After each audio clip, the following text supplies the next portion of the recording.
What do you say about the coup rumors during the weekend, SP?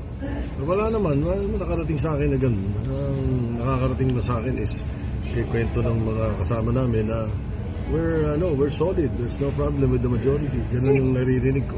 Sa social media, sinasabi first female Senate President daw, SP. May ganun bang nakarating sa inyo? Marami na ako nababasa sa social media, iba-iba eh. Hindi lang yun. Pinakamaraming fake news sa social media. But as far as your colleagues are concerned, you think they're solid behind USP? Yeah, I think so. I think so. That's how I was informed by most of them. Kausap naman namin. We have a chat group. We talk to each other every now and then. We discuss some issues and some Senate matters most of the time. So nagtanungan ba kayo doon sa chat group ninyo na magkakasama pa ba tayo or what? Meron parang loyalty check sa chat group? Wala naman. I didn't think it was necessary sapagkat